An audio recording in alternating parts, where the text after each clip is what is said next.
Thank you for tuning in to our live virtual event with the Society of Professional Women.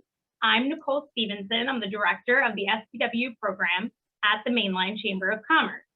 With continued support and participation from our members and sponsors, we will continue to expand our mission, which is to accelerate the advancement and expand the influence of women leaders of all professions and generations, strengthen our business community, and support the region's nonprofit organizations. Please allow me to share my screen at this moment, and we ask for your patience through all the technology today to acknowledge our sponsors that support our mission. Thank you, and virtual applause. So SPW has continued to host successful hybrid programs, including offerings of both virtual and in-person events. Last month, we hosted TEDx speakers, authors, and co-founders of Brilliantly Resilient, Mary Fran Bontempo and Kristen Smedley, for Rise and Thrive, How to Take Action and Move from a Setback to a Comeback. You can watch most of our recordings from programs like that at spwmainline.com. The Mainline Chamber staff is prepared to continue working hard to bring people together for valuable connections and content on multiple fronts. Please visit our website at mlcc.org to sign up for our emails to stay informed. You can also continue to help us serve you by communicating with our staff, taking our surveys, and by interacting with us and others on social media using hashtag MLCC and hashtag SPWmainline.com. Now, before introducing today's guest, I'm going to go over a few housekeeping items. There's a chat and a Q&A function at the bottom of your screen. Please remember when you're submitting your Q&A, your questions, that you put them in the Q&A function so that it doesn't get lost in the chat. But that chat function is really important for your networking. So make sure you're putting your information in the chat, saying hello to one another, making comments with one another, and then you can actually save the chat, which I recommend doing towards the end of the program by clicking the 3 dots on the bottom right-hand side. So you can save that chat, but if you aren't able to save the chat and you didn't get to talk with anyone, in order to continue our efforts to connect individuals with one another through networking during today's program, we will send an attendee list from today to all of our attendees and sponsors, and how you can identify up to at least 2 individuals to connect with, whether, through our staff member. We will also be hosting breakout sessions after the Q&A today. So each attendee will have the opportunity to introduce themselves and their company. A moderator will then lead the conversation, and the link for the meeting rooms will be provided in the email you registered with, in the chat function now, and again in the chat at the end of the formal program today.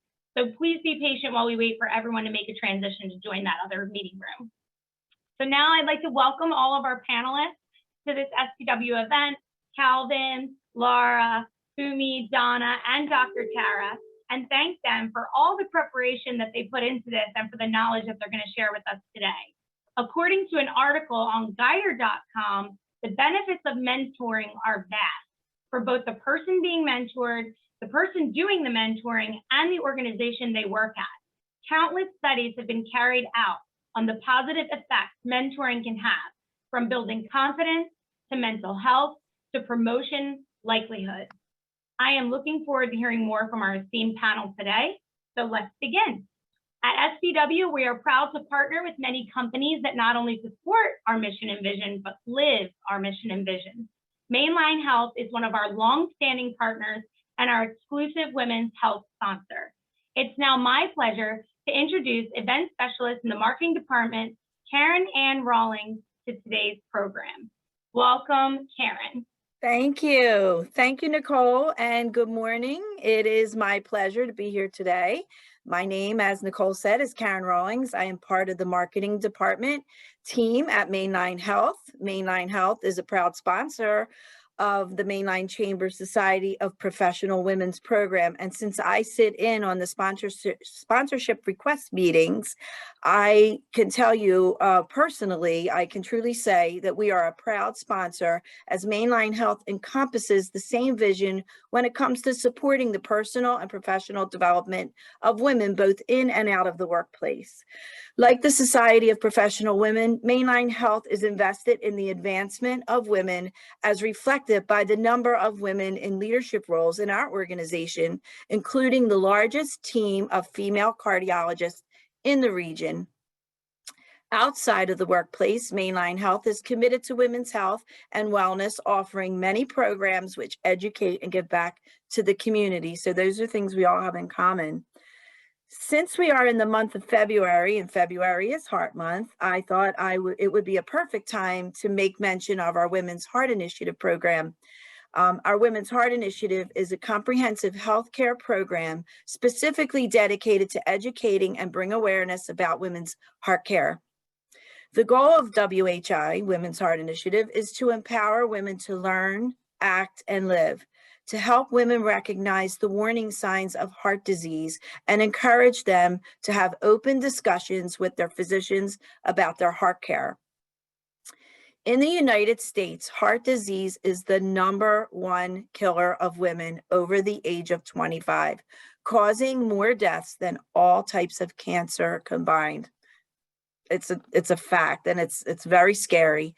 Ironically, in many cases, heart disease is preventable. Taking care of our hearts begins with knowledge and awareness, followed by desire and supporting action.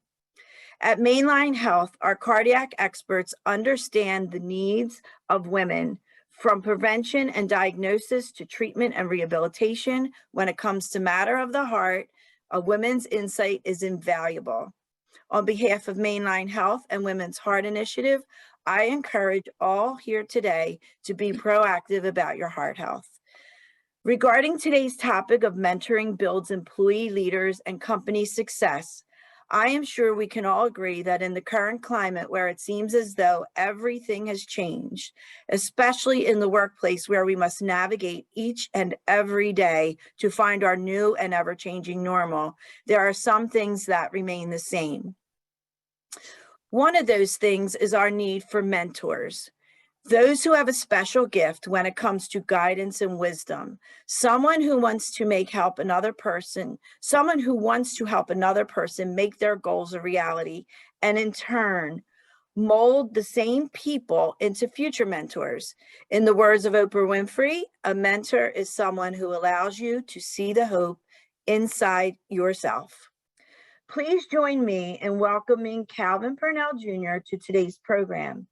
Calvin is the founder of CP Speaks LLC and author of Polished, a young professional's guide for success, and Polished, preparing for what's next.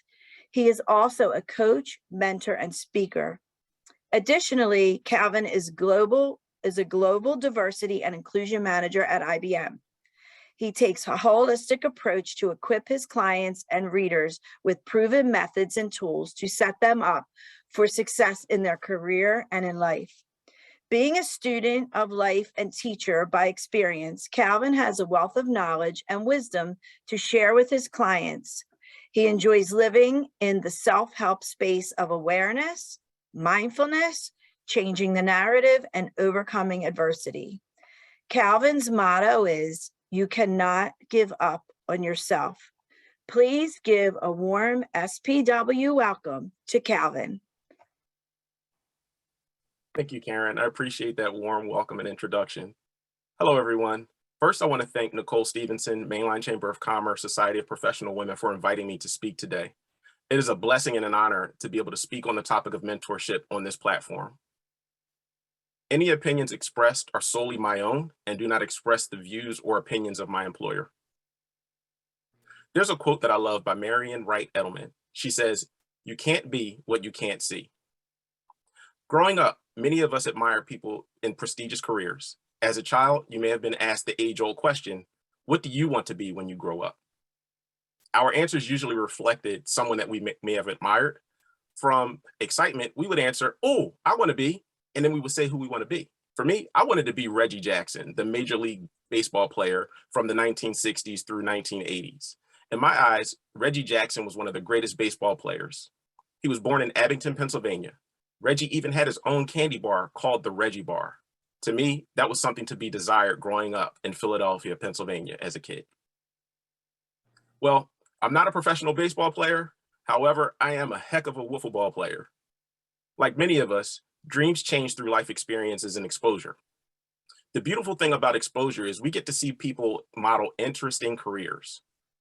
Exposure gives us opportunities to see our possibilities.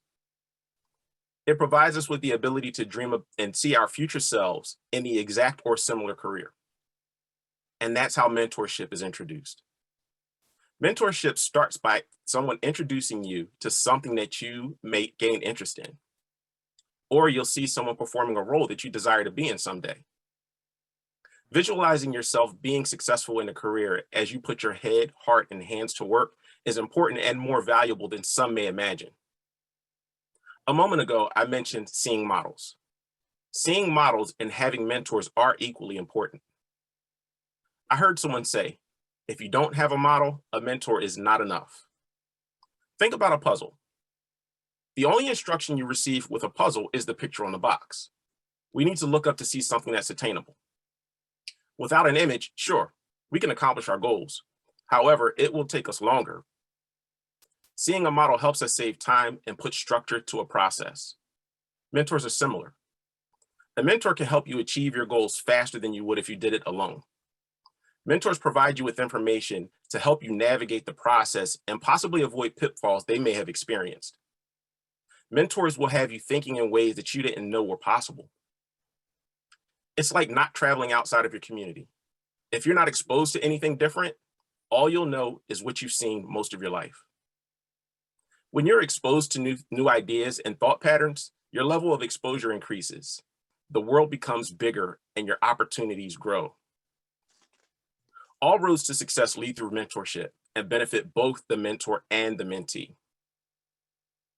Mentors help mentees execute their wildly important goals. In 2014, I was promoted to manage the team I was hired on.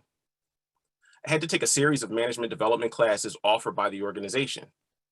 I was really inspired by the instructor on the first course that I had to take by his overall appearance, his delivery, content knowledge, and his willingness to share his failures and successes. Throughout the training, I envisioned myself as a learning instructor one day. The one thing that I failed to do at the end of the training is engage in a conversation with the instructor. The introvert in me set in. All I did was thank him for his wealth of knowledge, and I exited the room. What's even worse, I forgot his name. I couldn't look him up internally to spark up a conversation. So I chalked it up as a loss, focused on helping my team develop their skills by getting them aligned with education and mentors to position them for growth opportunities. Fast forward to 2018, I started thinking about furthering my career within the organization. I didn't know who to ask for help or how to ask in such a large organization. The other issue I had, I wasn't sure what I wanted to do. I just knew I wanted to make a global impact in the organization by helping people advance in their careers. And I wanted to be known for doing that. How to do that specifically didn't become clear to me until I met an HR leader by the name of LaMonica in October of 2018. Around November or December of 2018, LaMonica and I had a pivotal conversation. She began asking me open-ended questions that made me dig deep and pull out my wants. All of my answers revolved around me helping people with career advancement. At the time, my role as a manager gave me that ability, but it was only for the team that I led. During that conversation, LaMonica asked if I heard about our business coaching program that our organization offered. I hadn't. She gave me information, suggested I research it and get back to her. When I learned more about the program, I scheduled time with LaMonica and she and I connected, and she introduced me to Jennifer, who was the head of the program at the time. Then I asked LaMonica if she could mentor me on navigating the organization because I needed to learn how to operate this big machine. And she accepted. Like the saying goes, when the student is ready, the teacher will appear. And in December of 2018, Jennifer and I had been formally introduced. During our meeting, Jennifer shared everything that I needed to know about the coaching program. I was extremely excited about it because it aligned with me helping people and making an impact in the organization. I asked if she could mentor me because we had few alignments in our careers, and Jennifer was a business coach, which was something I wanted to be. And she agreed. In March of 2019, I enrolled and began my training to become a business coach within the business. Just like anything you align yourself with, it takes discipline and time. I committed to the training. I had many mentoring sessions with Jennifer to fine-tune my skills. I fulfilled all of the requirements. I passed the exam, and I became a certified business coach within the organization.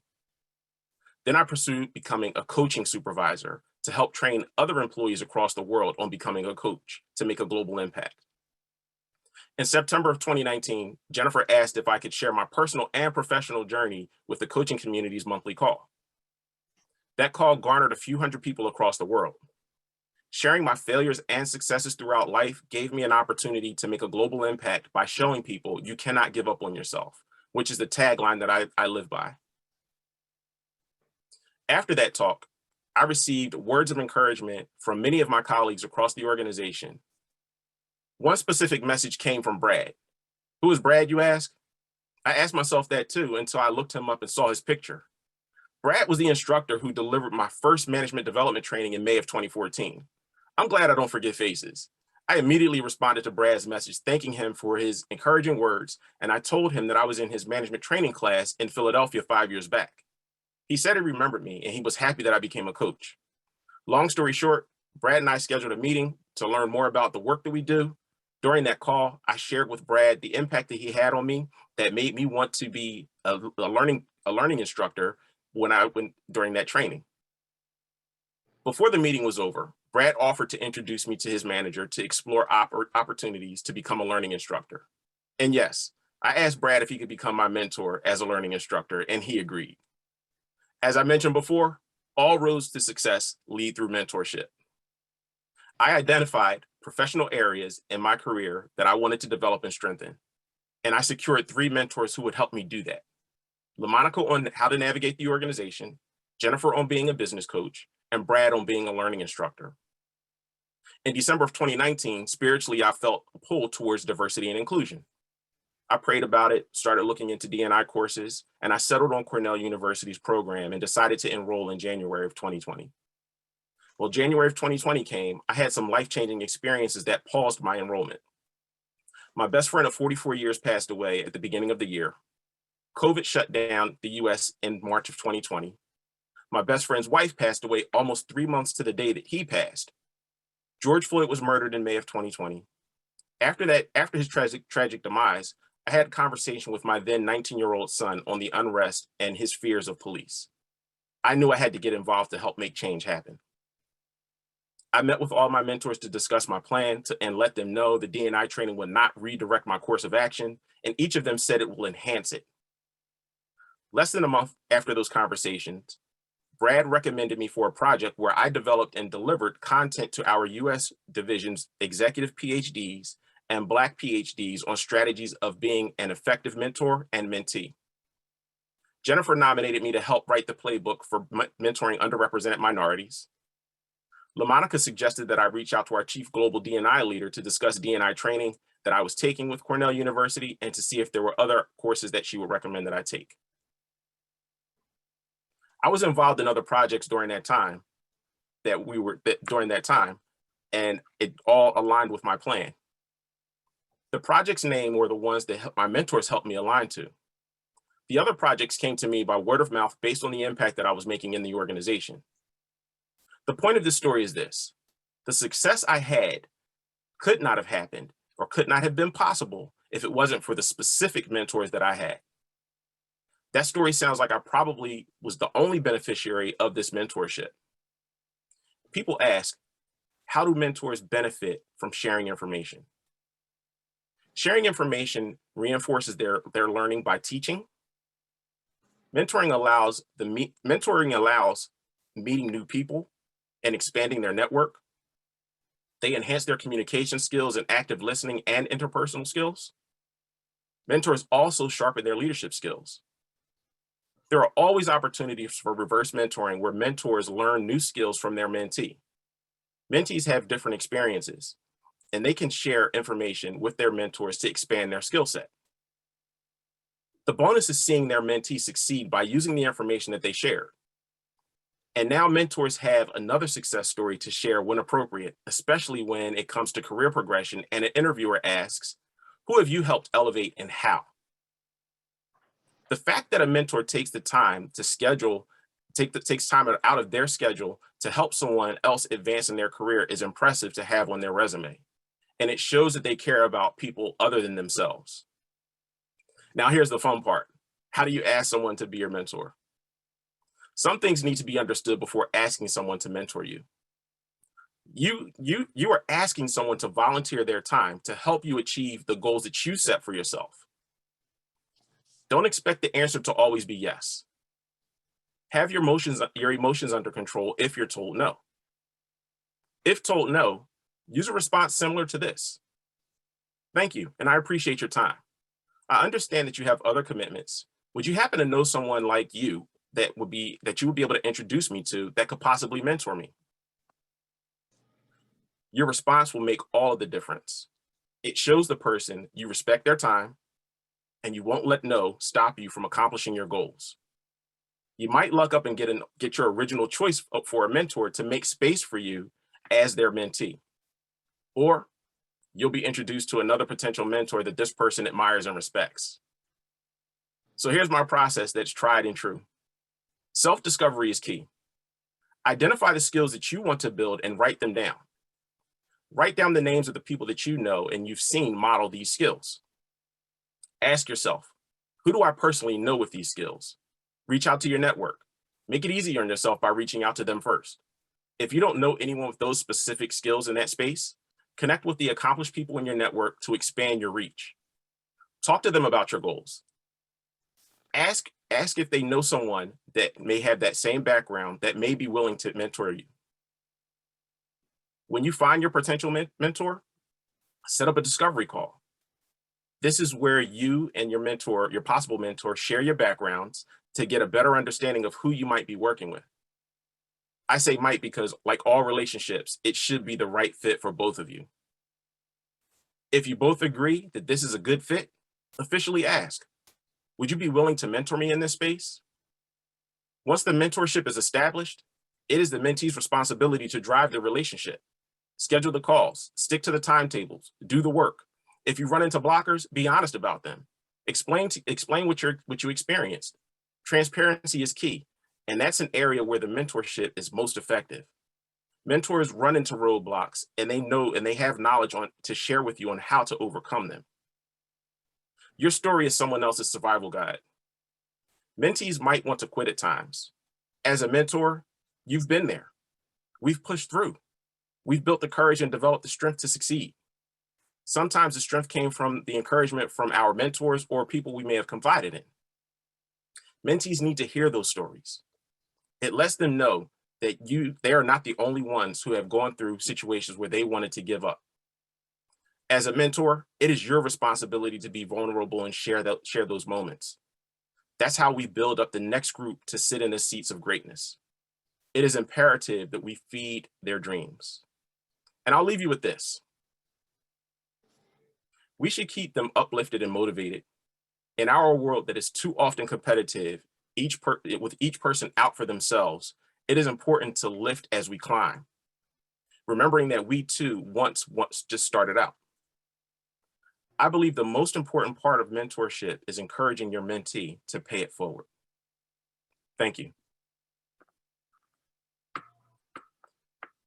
All right, so we are going to move into our panel discussion.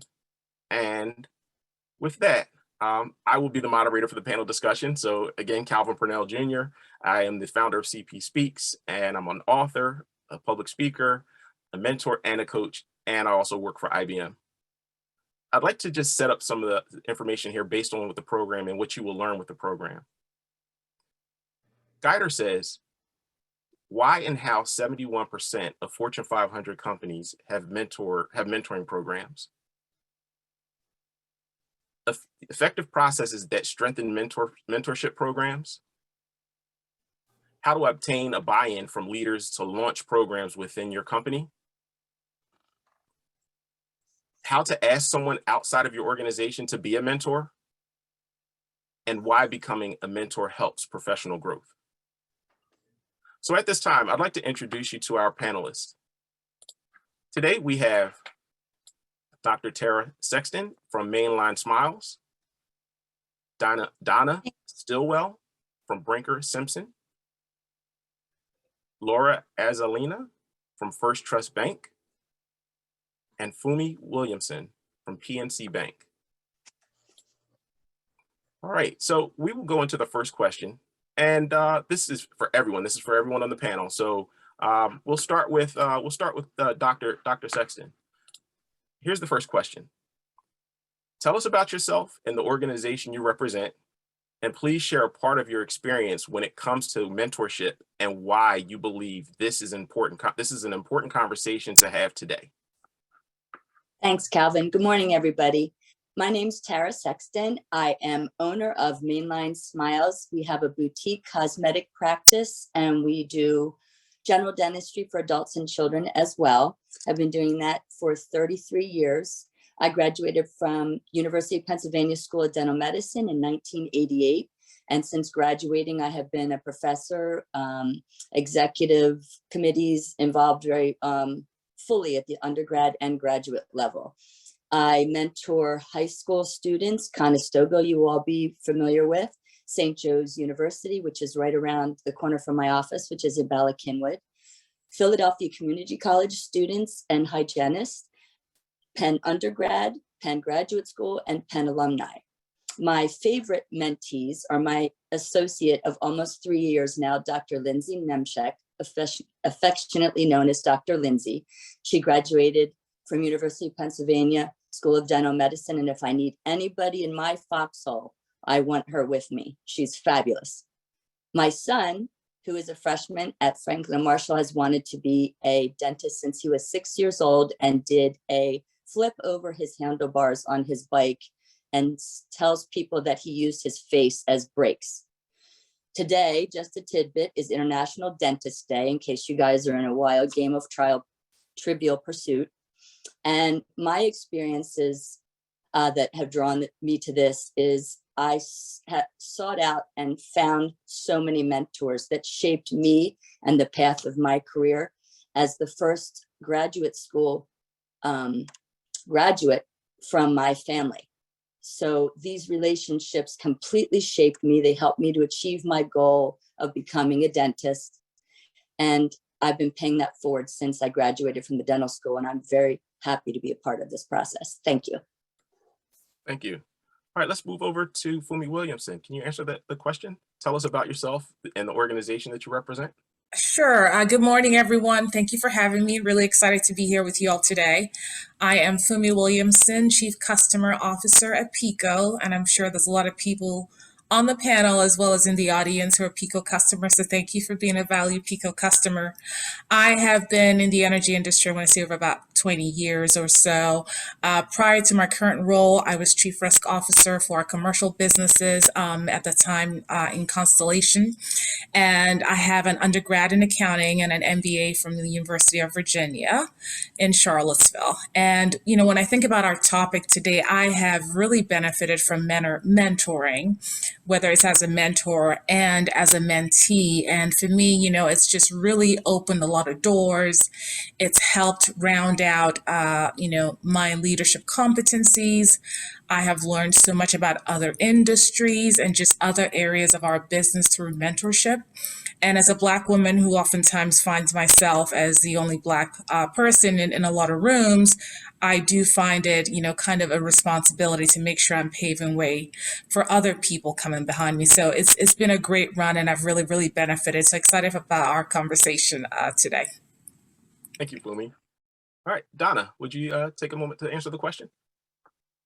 Yes, good morning, everybody. My name is Donna Stillwell, and I'm a partner here at Brinker Simpson and Company. We're a full-service accounting firm located in Springfield. I have been with the company about 6.5 years. I have an undergrad and an MBA from Widener University. I went to night school to get my undergrad. So I can tell you I had a lot of mentors helping me through that time. And I really just have been grateful to a lot of people that helped me get where I am. And if it wasn't for my mentors here at the firm, you know, helping me to become a partner, I would not be where I am today. I just think it's very important to have a mentoring program at your company. it helps to improve your employee retention and job satisfaction.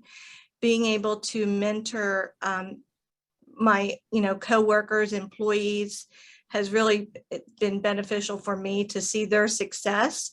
I also was a coach and, helping to mentor young high school students and what they were doing for college and their careers was also very rewarding. So I think being able to give back really is the most benefit that you can get from being a mentor and helping somebody. Thank you, Donna. All right, and Laura. Hi, thank you, Calvin. Good morning, everyone. I'm Laura Azzelina. I am Senior Vice President and Director of Community Bank at First Trust Bank. First Trust is very excited to be the champion sponsor of SPW this year, and I look forward to seeing many of you at events in the future. I think that I was honored to be asked to sit on this panel today about a topic that I am so extremely passionate about, because much like the other panelists have already shared, I too have benefited immensely by mentors that had helped me navigate my career. I can honestly say my first mentorship happened when I was in high school, but my high school gym teacher and my cheering coach who really, provided guidance and wisdom. And certainly I've had the I've been fortunate to work for many great bosses throughout my career and others that have been in my network that have provided, their wisdom and their experience. And I think that, having mentors is really important for all of us and gives us a different perspective. And I think that, why I'm so passionate about the topic is, the ability I feel as a leader in a company that I have a responsibility to make sure that I am paying it forward and providing the same type of mentorship that was given to me very early on in my career. So I look forward to today's conversation, and that's just a little bit about me. Thank you. Thank you, Laura. And actually, as we move into question number 2, Laura, we're going to stick with you for this one. And, we have opportunities to have mentorships, and there's always there's some buzz around sponsorship as well. So talk to us. What's the difference between mentorship and sponsorship, and why is it important? Yeah, really great question, Calvin. And I think that, both mentors and sponsors are really important for each of us throughout of our career. Both of them have a purpose and a process. And I think mentors provide to us, as I mentioned earlier, the wisdom and the experience that we may be looking for as we're trying to figure out, our next steps in our career. And mentorship, I think, oftentimes happens within your own company, and it happens organically. I think sometimes we find our mentor just by happenstance, that we find someone that we admire within our organization and a relationship develops and that mentorship starts.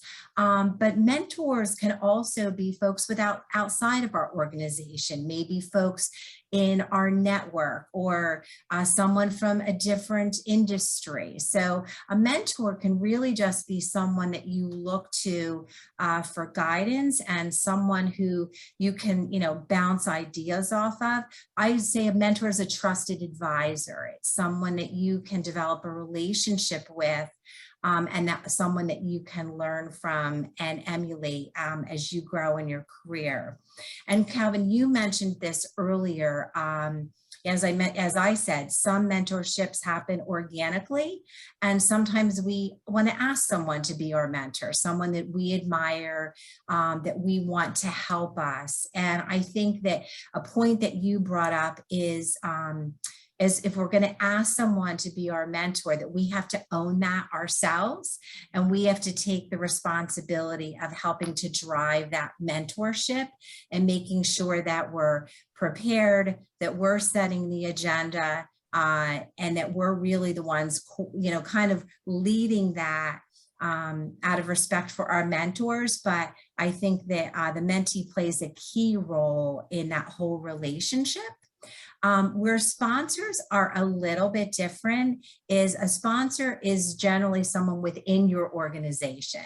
And a sponsor is, usually someone that holds a senior or executive role within your own company. And they're the folks that are generally people have some authority or influence within your organization. And, they're folks that are going to kind of push you along and pull you forward as they may be moving up in their career. And your sponsor is really someone who I always say is they're going to talk about you when you're not in the room. So they're the ones that are really going to be speaking on your behalf about your potential, maybe when it's time for a salary increase, a potential for an opportunity to for another role within your organization. So your sponsors are just as important as your mentor as you're kind of navigating in your career. Thank you, Laura. I 100% agree with that. And I actually experienced that in my transition from being in IT over to HR for diversity and inclusion back in 2021. I didn't realize how many sponsors I had and how many people had their eye on me throughout my process when I was going, dealing with my mentors and getting involved in different projects. And then when the opportunity came for me to apply and compete for the global D&I role that I'm in now, after I got the role, that's when I found out how many people were sponsoring me. So equally important having sponsors and mentors. Yeah, and something that you had said about not giving up on yourself, and I love that. I actually wrote that down because I think, a mentor is someone who's really going to make sure that, even on your worst days, and let's face it, we all have that sometimes in our career, things happen. They're the folks that are going to remind you how good you really are. And they're the folks that are really going to pick you back up and get you moving forward again. Yeah, definitely. Thank you, Laura. All right, as we move to question number 3, I'm actually going to have Donna, Fumi, and Laura answer this question. How important is it to diversify your mentors? Donna? Okay, I'm already unmuted. I was just checking. So I think if you're from offering a mentoring program, it would be important to diversify your members so that your mentors, so that the mentees have a diverse group to choose from and are more comfortable with selecting a mentor. I also think that you personally, if you're looking for a mentor, to diversify, based off of race, gender, professional industry, just to help you grow professionally and personally as a mentee. So I think there's two ways to look at that question. One, and when you're developing the program, and one as a mentee. And you can also have more, you don't need to just have one mentor. So you should have many mentors, really. So. Yeah, and I would just add, I think in general, when most people think about getting a mentor, they're usually thinking about someone who's, much more senior in the organization or several levels ahead of them. And I really think that peers they really are underutilized when you think about it from a mentoring perspective. And so if there's someone who's a peer or even, more junior to you in the organization that excels at something that you're trying to get better at, then I would say reach out to them and have the conversation, just like Calvin, talked about earlier. I think it's also important, like Donna was saying, to make sure you're seeking mentors who have a different life experience than you, right? I think, oftentimes we see people who have, similar life experiences or whose lives are kind of mirrors of our own. And I think it's really important to break that cycle and find other people who can really help you build that cross-cultural competency. And I know it's kind of tricky at the start because you're like, wait, what? We don't have anything in common and all of that. But I think it's really important to embrace that discomfort and work on building that relationship. And when it comes to the number of mentors, I think it's really very personal. I think, if you're goal specific, and obviously, the amount of time you have is limited, that should help inform the number of mentors that you should have or what's optimal for you. Thank you, Fumi. And Laura?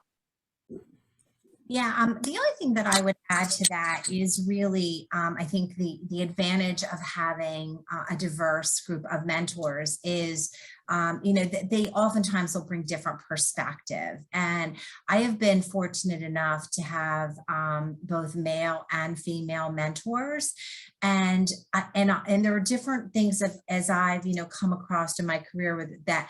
I knew who would be better to help me with a particular situation or someone that I wanted to bounce someone off. So I think the life experiences, as Fumi mentioned, but just giving a different perspective. And I also, with all the folks that I've mentors, I often find that I really like when I mentor someone that's different from me because I learn from them too.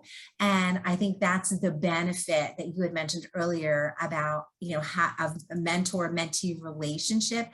And I think the diversity in having, a mentee or mentor that is, really not like you or doesn't think like you, it just brings a whole different perspective and you learn just as much from them as they learn from you. So it's a mutually beneficial relationship.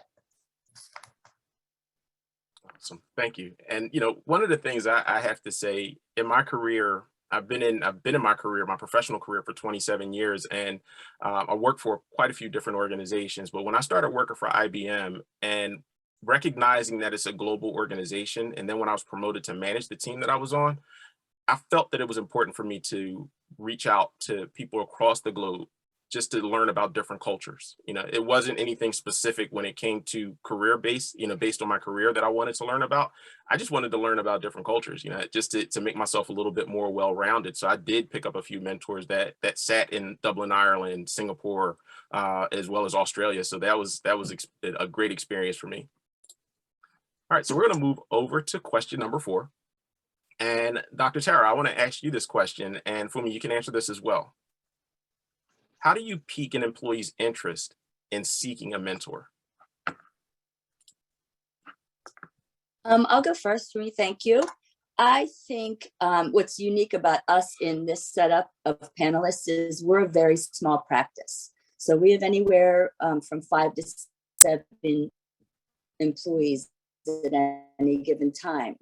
And I find myself the leader in that as the boss and the owner of the practice. However, I'm still not sure about that. Oh gosh, sorry. However, I believe we all help each other, and I'm learning from my employees and we're all growing together. So it's a unique environment and I cherish it every day.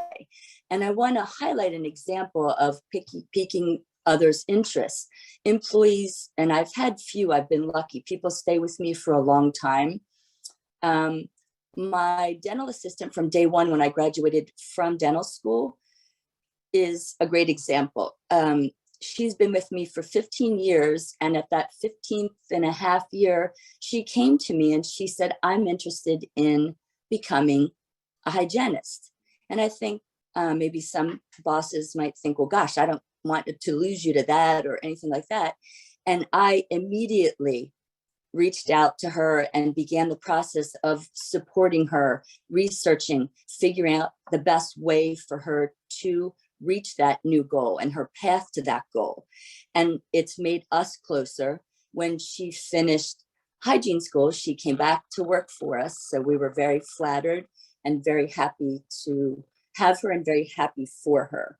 But I think I'm always mentoring and I still feel like a mentee, and the relationships that come out of these organic relationships are so rich. Thank you. Thank you, Dr. Tara. Fumi? Yeah, it's I'm going to take a different angle at this question and, really talk about it from the employee's perspective or someone who's seeking a mentor. And in general, when you ask an employee, do you want a mentor? I think in general, what they say is absolutely, right? There may be few who would say not right now or not today, but a lot of people are interested in securing a mentor. And where things start to get a little bit uncomfortable is around the how and trying to figure out how do you ask. And if it's someone that you already have a pretty good relationship with, it's relatively easy. But if it's someone who there is no established relationship, then it gets, a little bit more uncomfortable. I'm pretty direct and I love being, direct about things. And Calvin, you give some really great examples in your remarks. Is just, whether it's a discovery meeting or just, asking up front. But in general, from a mentor's perspective, if there is someone in the organization that I think, hey, they could really benefit from a mentor. I'll just ask, do you have any existing mentoring relationships? And tell me a little bit about that. And to the extent that maybe there are, gaps or other areas that I think there are other people that can support them, then, make them match and say, have you ever considered this, talking to this person, or have you thought about getting a mentor from this other industry? Or, if I see that their mentor relationships are very, not very diverse, would ask, have you thought about getting a mentor from here? So really engaging in that kind of conversation. And at that point, I feel like, a lot of people then get very, very comfortable. I will say, being 2 years into the pandemic now, it's been, interesting. And I do find that a lot of people, sometimes leverage the virtual environments more often than others. I do think the virtual environment makes it easier to break the ice because you're talking to someone across the screen versus, in person. So for those who feel it's a little bit more challenging, I do think the virtual environment can be very helpful. And sometimes people use the virtual environment as an excuse and they say, well, we're virtual, so I can't, get a mentor. I can't really set up those relationships. I think it's important to just set specific goals.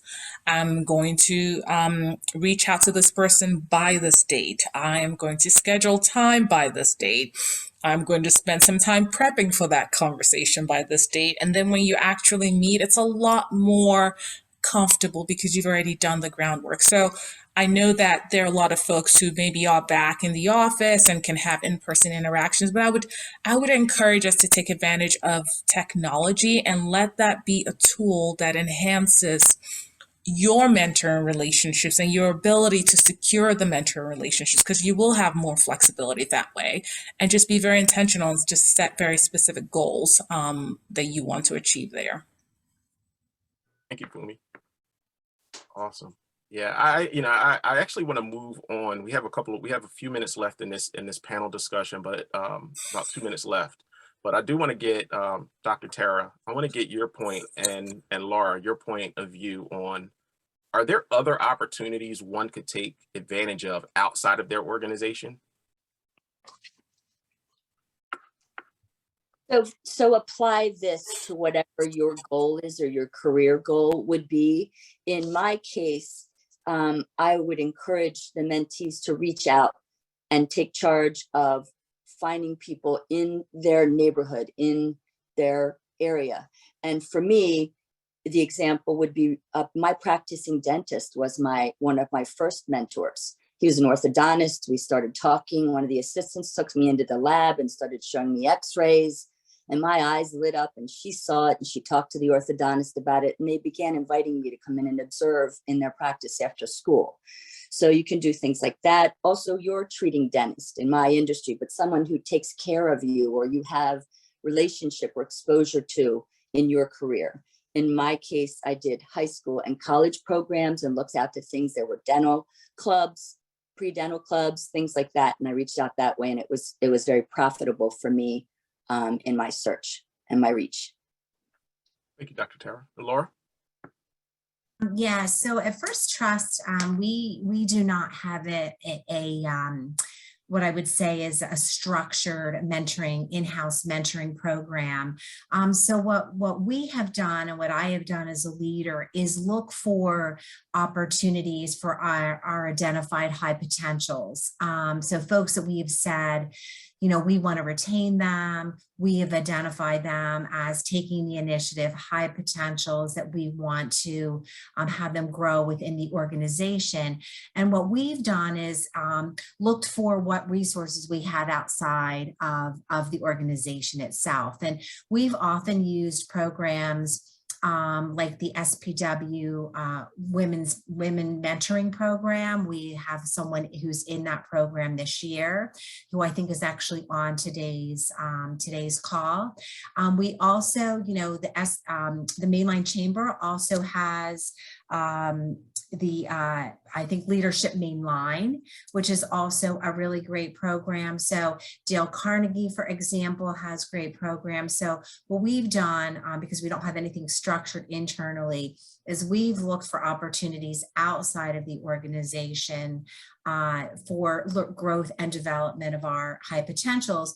But I also would say one thing I think we do really well at First Trust is, also the role of a leader and even a mentor is to be a connector. And it's making sure that you are connecting people internally as much as externally. So others within the organization that, maybe aren't an actual mentor, but maybe are in an area of the bank that we know that someone is looking to get to at some point. And then that helps them understand, in order for me to move into a role like that, these are maybe the certifications or the education as a lifelong learner that I'm going to need to be able to step into that role. So there are a lot of things that you can do in companies, smaller companies, where you may not have a formalized program. Thank you, Laura.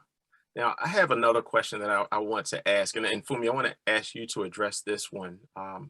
If the mentorship is not working, how do you graciously move on?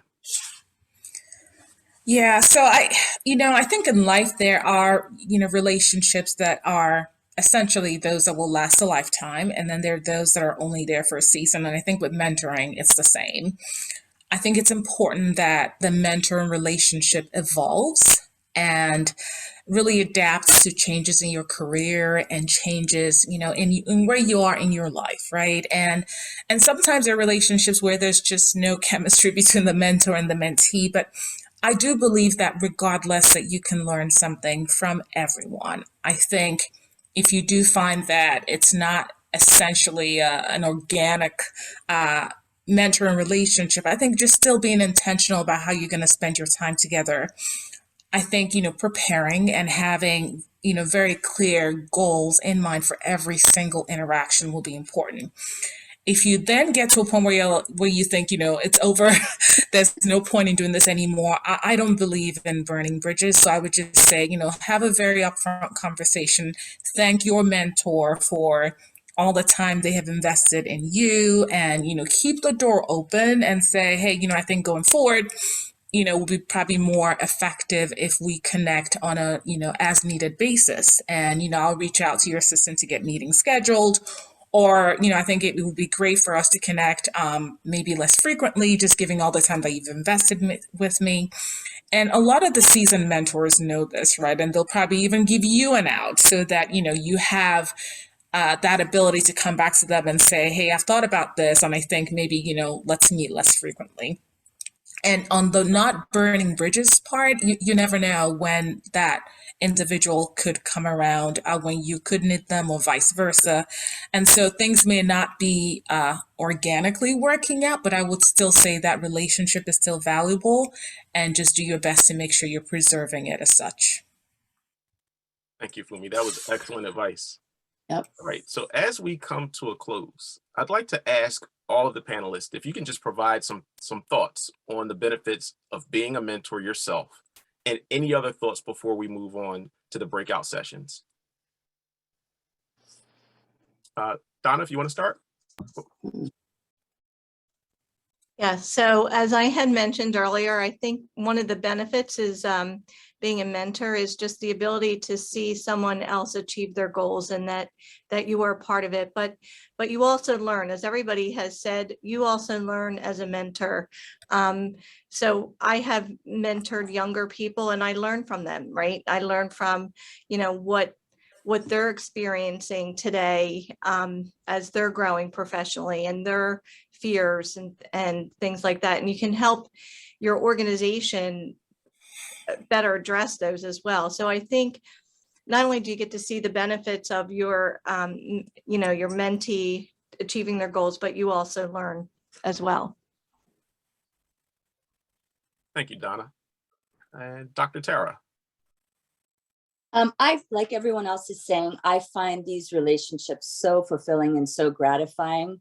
And to be here still this day and be able to look back and see and put pinpoints on mentors that I chose, but didn't even realize were mentors until I had to look back and learned more and became a mentor myself.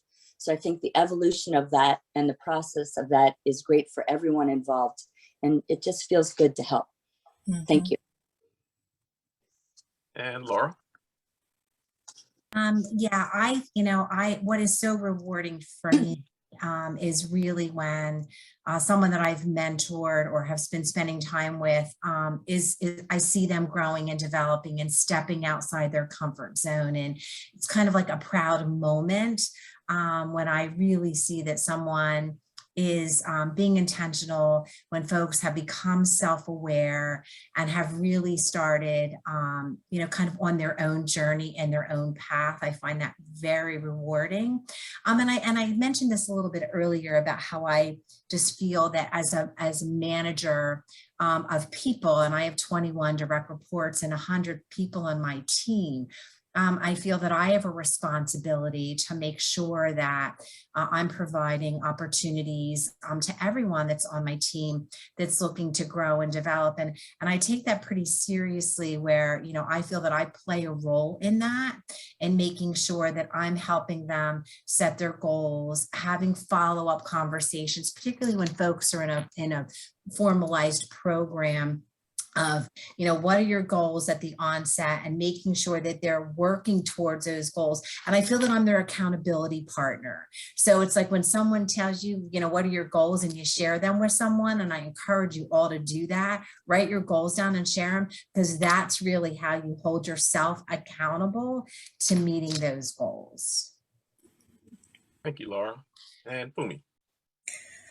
Yeah, for me, it's I just really love seeing folks that I have mentored doing great things and giving back, and them, kind of advancing kind of to mentor status, and just building a community of folks who are reaching out and helping each other.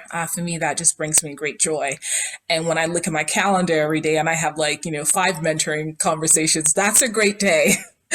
That's really a great day, because there is a lot of joy that it brings me. I will just say, even if it's I'm meeting with my mentors, typically once a month or once a quarter.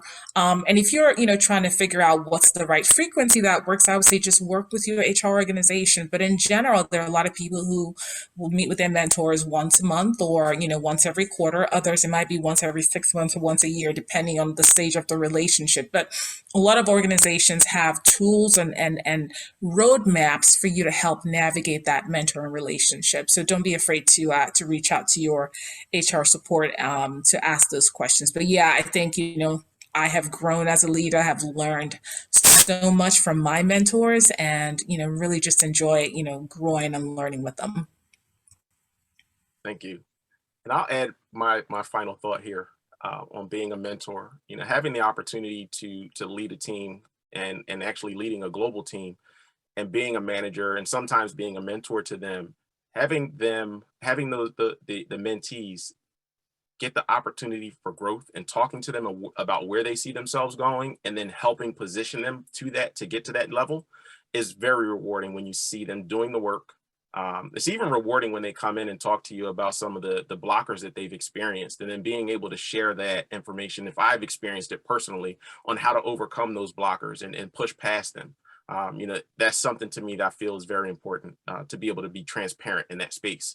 But the other part is that sits really high for me when it comes to a benefit of being a mentor, is seeing my mentees become mentors, paying it forward, seeing them work with other people, whether it's internally or externally to the business, or even if it's something that they're passionate about outside of the business that has nothing to do with their career. It could be a passion for them, seeing them work with individuals to help them grow, because it's always about growth opportunities as far as I'm concerned when it comes to mentorship. So that's how I feel about it. Pay it forward, pay it forward, pay it forward.